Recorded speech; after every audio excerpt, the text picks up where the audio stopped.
এটা বর্ধমানের মিহিদানা। নেখা, মামা পাঠিয়েছে, খুব সুন্দর।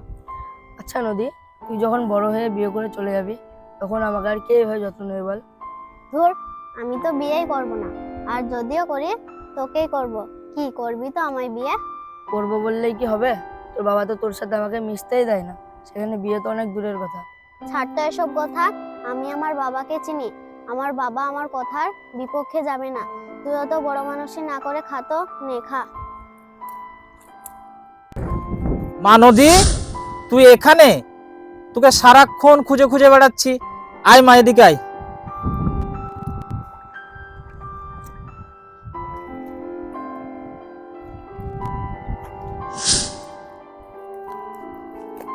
চল মা, বাড়ি চল। আজকেই তোকে কলকাতা যেতে হবে পড়াশোনার জন্য। দাঁড়াও বাবা। সাগর, আমি বাড়ি যাচ্ছি। তুমি ঠিক বিকেল 5টার সময় আমার সাথে আমাদের বাড়িতে দেখা করবে, কেমন? আচ্ছা নদী। চলো বাবা। চলো মা। নদীর বাবা ওইভাবে নদীকে বাড়ি নিয়ে চলে গেল, বাড়ি গিয়ে আবার নদীকে মারবে না তো?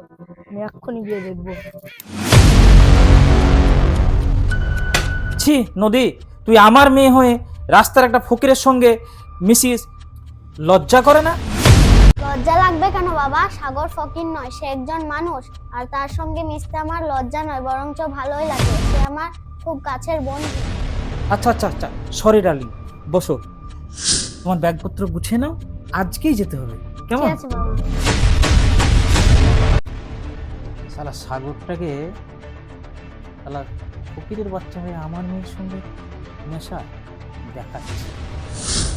শালা আমার মেয়েকে হোস্টেলে রাখতে আসছি, তুই শালা রাস্তায় পৌঁছে যাবি।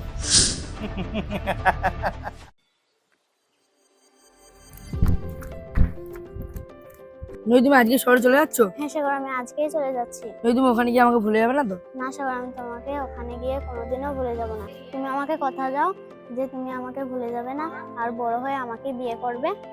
আমি তোমাকে কথা দিচ্ছি, আমি বড় হয়ে তোমাকে বিয়ে করব। তোমার জন্য একটা জিনিস আছে সাগর, এই পুতুলটা তোমার কাছে রেখে দাও। যখন আমার কথা মনে পড়বে তুমি এই পুতুলটাতে কথা বলবে, কেমন? আচ্ছা ঠিক আছে নদী। আয় মা, তাড়াতাড়ি আয়, ট্রেনের টাইম হয়ে গেছে। ধরো এটা।